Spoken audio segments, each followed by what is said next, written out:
The psychology of people who feel everything too deeply. Why do some carry the weight of the world on their shoulders, while others simply move on? This video reveals the minds of ultra-sensitive people who see more, feel more, and suffer more, and how to transform that into strength. To feel deeply is like living with the skin of your soul exposed. Every word, look, or silence penetrates deep, leaving marks that others don't even notice. For those who feel too much, the world is not merely seen, it is absorbed in every detail. The pain of others becomes personal, and the joy of others is almost as intense as one's own.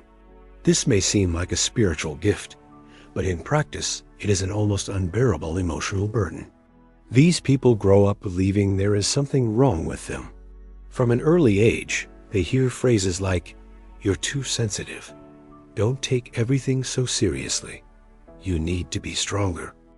They learn to hide what they feel to avoid judgment. But the sensitivity doesn't disappear, it turns inward, accumulating like a silent storm. The result is constant emotional exhaustion. Neuroscience suggests that highly sensitive individuals have greater activation in the amygdala, the brain region linked to empathy and risk perception. This explains why small tensions are experienced as major battles. A sensitive person's nervous system is always on alert, processing nuances that most people ignore. This overload makes them keen observers, but also vulnerable to mental burnout. Behind every person who feels too much lies a refined defense system. They learn to predict emotions, adjust behaviors, and avoid conflict to protect themselves. Paradoxically, they become experts at understanding others, but strangers to themselves. It's as if they live with an emotional radar, constantly switched on a gift and a prison. Feeling too much isn't weakness, it's a rare form of awareness. It's seeing the invisible, capturing vibrations that escape the ordinary gaze. But without self-care, this gift transforms into chronic pain. The challenge is learning to feel without drowning, to observe without absorbing, to love without dissolving. The first step is recognizing you are not broken, you simply perceive the world in high definition. Those who feel too much carry a burden that others don't see. It's the weight of all unspoken emotions, of all the pain picked up in the air. A simple news report can be devastating. Even a mild criticism echoes for days. And the silence of a loved one can turn into unbearable anguish. Living in this state is like walking barefoot on a floor of broken glass. You learn to disguise it, but every step hurts. Modern society values rationality, not sensitivity. And this makes sensitive people feel out of place, almost defective. At work, they are seen as too intense. In relationships, as difficult to understand. In a world that rewards coldness, empathy seems like a programming error. Many then isolate themselves to survive emotionally. But isolation brings another kind of pain, the pain of not being able to be fully yourself. The constant repression of emotions generates anxiety and even physical symptoms. The body speaks when the soul is overwhelmed: chest pains, fatigue, insomnia. Science calls it emotional hypersensitivity. Life calls it suffering in silence. And few realize how much vital energy this consumes. These people don't seek drama. They seek meaning. They are not fragile, just connected to what is authentic. They see patterns, sense atmospheres, pick up on micro-expressions. Anything false hurts them. That's why they often distance themselves from the noise and prefer silence, not out of shyness, but out of a need for sensory survival. Feeling everything is exhausting. Ultimately, what these souls ask for is simple: space to exist without having to constantly defend themselves. They don't want to be fixed, just understood. The world needs to learn to value sensitivity not as weakness, but as a form of emotional wisdom. Because it is precisely these people who, amidst the chaos, can still listen to their hearts. All extreme sensitivity has ancient roots. Many people who feel too much were children who needed to observe the moods of adults to stay safe. They learned early on to interpret expressions, silences, and tones of voice because the environment could change in the blink of an eye. Their minds were shaped to detect emotional risks. This constant reading of others' energy became survival, not a choice. When a child grows up in an unstable environment, empathy becomes a shield. They learn to feel before something bad happens. Therefore, in adulthood, they continue to anticipate emotions, trying to avoid pain that no longer exists, but still feels real. This hypervigilance is mistaken for intuition, but it is, in fact, refined trauma. The body still believes it needs to anticipate chaos. Psychology calls this adaptive emotional hyperawareness. The brains of these people develop an exaggerated sensitivity to context and rejection. Even compliments can be interpreted with suspicion, as the mind lives in defense mode. Feeling too much, in this case, is not weakness. It is the echo of an emotional system that has spent years on high alert. These people are not fragile. They are highly perceptive survivors. They learn to read the world to survive the pain, but now they need to learn to unlearn fear. They no longer need to predict everything, only to exist. Healing begins when they realize there is no longer danger, only the habit of feeling it. The challenge is to transform the sensitivity that once saved them into something that now liberates them. And it is at this point that consciousness begins to heal the body. When the sensitive person understands that their radar was a distorted gift, they learn to adjust the volume of the world. Inner silence becomes possible. What was once constant pain becomes refined perception, and empathy, which was once defense, transforms into wisdom. For those who feel everything, the world is too noisy. A simple, ordinary day can be emotionally exhausting. Traffic, social media, news, expectations, everything arrives with double the intensity. The brains of these people function like a sponge, absorbing everything, including what isn't their own. At the end of the day, the weight is so great that the body responds with emotional and mental fatigue. This overabsorption is biological. Studies show that highly sensitive brains have greater connectivity between areas responsible for perception and empathy. This means that everything, sounds, expressions, gestures, is processed more deeply. What others call trauma is for them an amplified reality. And that's why they often need solitude, not for isolation, but for sensory decompression. However, excessive stimulation also generates guilt. They wonder why they can't keep up with the pace of others. Society makes them believe they need to be strong, fast, and productive. But the sensitive mind is like a high-frequency antenna. It picks up what others don't even notice. And this has a real energy cost. Rest, for them, is not a luxury. It's a vital necessity. Constant overload creates a cycle. The more they feel, the more they close themselves off. The more they close themselves off, the more intensely they feel. It's an emotional paradox that few understand. And when someone tries to correct their sensitivity, they only learn to hide it better, never to lose it. What the world calls fragility is, in fact, a rare type of perception that needs management, not repression.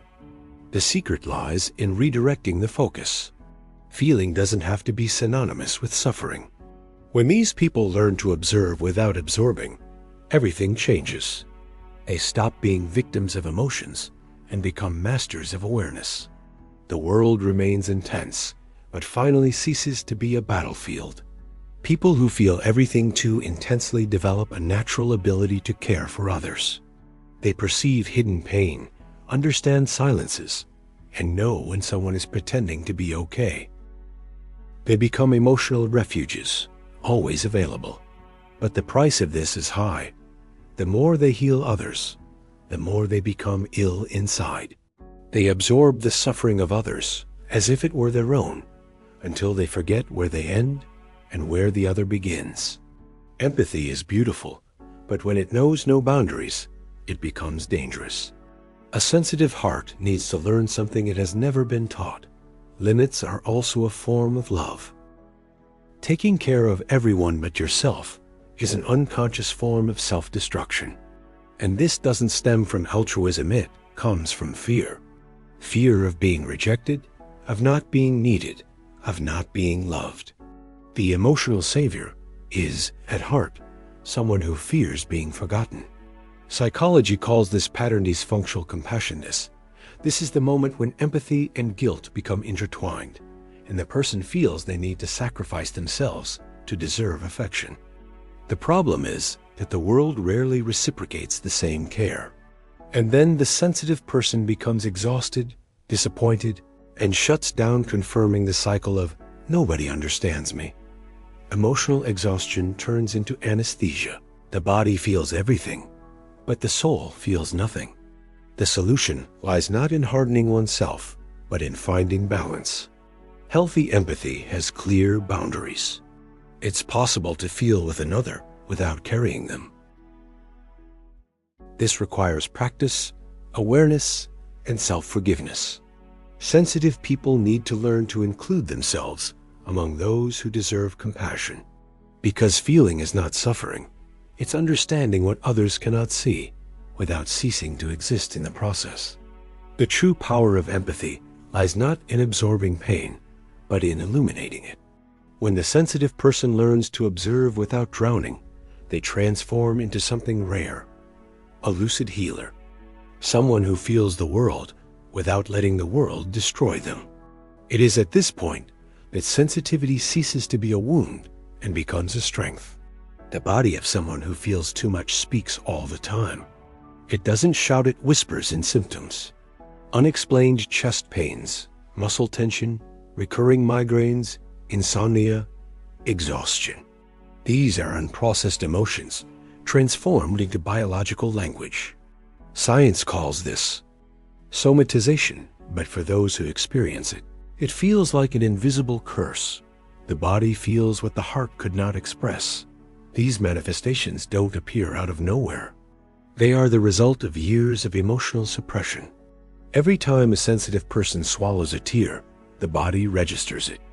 Every time they pretend to be okay, the body takes note. Until one day, the entire system collapses. And what was once a weary soul is now also a body crying out for help. Physical pain becomes the last play for attention. A body and emotions are one single energy field. When the soul falls ill, the body tries to compensate. A racing heart isn't just anxiety, it's an excess of repressed empathy. A tense stomach isn't just indigestion, it's accumulated guilt. Fatigue isn't laziness, it's constant sensitivity. Understanding this is the beginning of healing. Stop treating the body as an enemy and start listening to it as an ally. The sensitive person needs to learn to empty themselves as easily as they fill themselves. Walking, writing, crying, creating art, any form of release, helps the body breathe again. Holding everything in is what kills. Unexpressed emotion becomes physical weight, and the body ends up carrying what the heart couldn't let go of. Caring for the soul is caring for the body. When the sensitive person accepts their emotions as a natural part of themselves, the body begins to relax. The heart slows down, sleep returns, energy reappears. Because the body doesn't want to punish, it wants to participate in the healing. And when the body and heart begin to communicate again, the sensitive person ceases to be a prisoner of their feelings and begins to flourish in peace. For those who feel everything, silence is not absence, it is survival. It is in silence that the sensitive find space to distill the world, to process what the body and soul have absorbed. While others fear emptiness, they desire it. Silence becomes an invisible home where one can exist without filters, without noise, without masks. It is there that the excess of feeling reorganizes itself into something comprehensible. The problem is that the modern world treats silence with suspicion. We live surrounded by sounds, notifications, and opinions. When someone is silent, people immediately ask if something is wrong. But the sensitive person knows that silence is healing. Silence is the moment when the heart speaks and the body listens.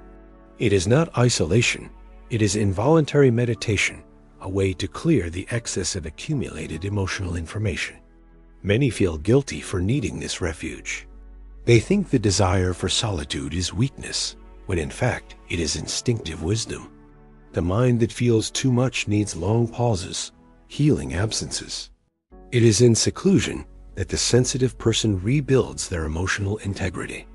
There, the noise of the world dissipates, and the most important sound is heard again, that of one's own breath. For these people, silence is like an intimate prayer. It reorganizes inner chaos and restores clarity. The sensitive person who learns to use it doesn't become distant, but centered. Silence becomes a shield and a remedy, protecting without hardening, healing without needing to speak. It is in this empty space that the sensitive person finds themselves again and understands that feeling no longer needs to hurt. Ultimately, silence is not escape, it is return. A return to a safe point where excess transforms into balance. It is the interval between pain and understanding. And the more someone feels, the more they need to learn to respect this sacred space. Silence is the language of the soul healing itself. Love, for those who feel too much, is an internal earthquake. It's not a simple bond, it's a fusion. The sensitive person loves with atomic intensity. They give themselves completely, feeling the other with an almost telepathic depth. And that's why they love until they lose themselves. They don't just want to be with someone. They want to understand, heal, absorb, exist within the other. And that's where the danger lies. The more they love, the more they dissolve. A highly empathetic mind confuses love with emotional fusion. It believes that caring for, feeling for, and suffering for the other is proof of affection. But this total surrender destroys individuality. The sensitive person ends up carrying pains that aren't their own, trying to save people who didn't even ask for it. Love then ceases to nourish and begins to drain. The relationship becomes a mirror of exhaustion and confusion.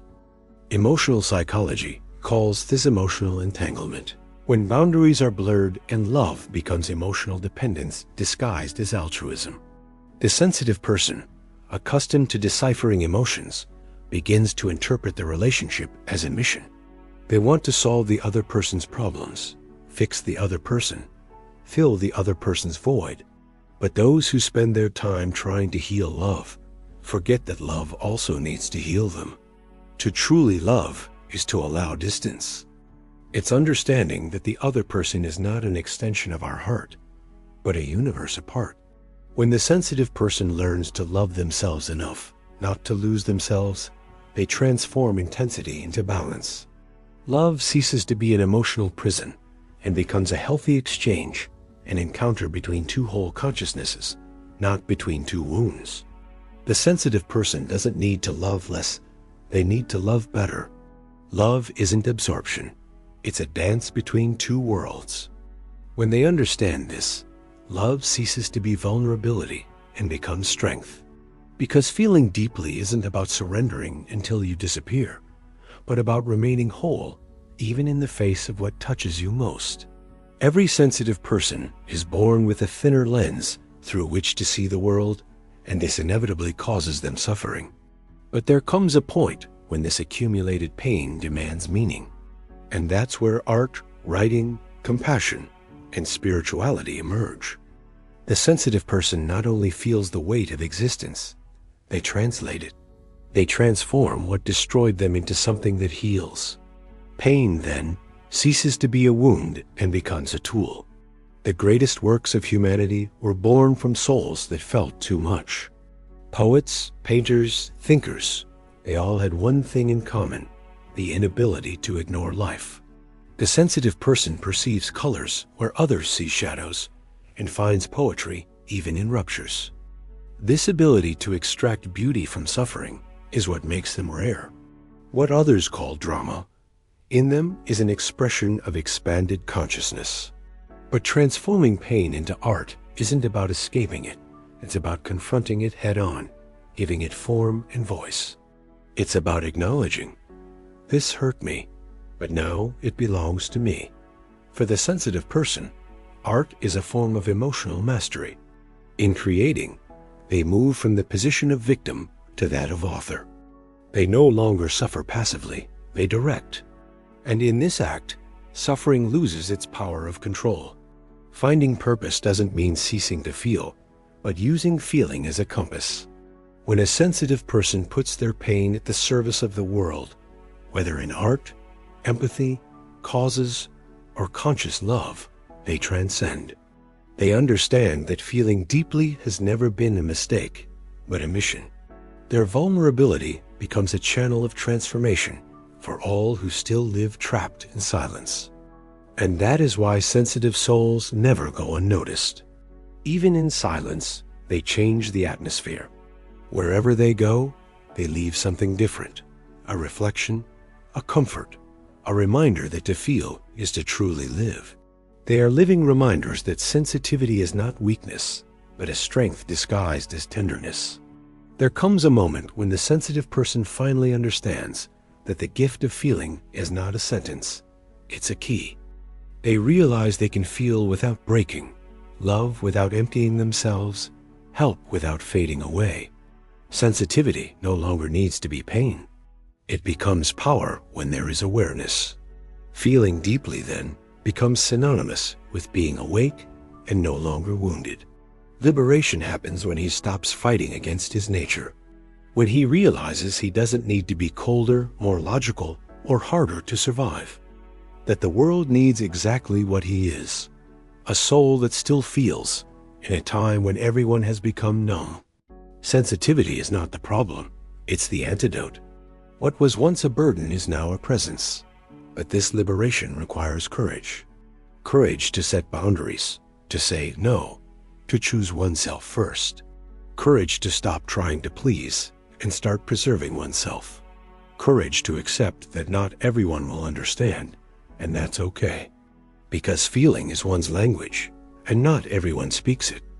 The liberated, sensitive person understands. Whoever finds them too much has never seen them in their entirety. To feel without losing oneself is a spiritual act. It's when the heart ceases to be an open wound and becomes a beacon. The sensitive person stops being a mirror of the world's pain and transforms into a guide, someone who shows. With their own likeness, that intensity can coexist with peace. They don't run from what they feel, they simply choose what they carry. And finally, the sensitive person realizes something that changes everything. To feel deeply is to live in high resolution. It is to see the invisible, to touch the intangible, to understand what lies beyond words. And when they learn to balance this, the gift ceases to be a burden and becomes light. Because the world needs people like that, who still feel everything, but now with wisdom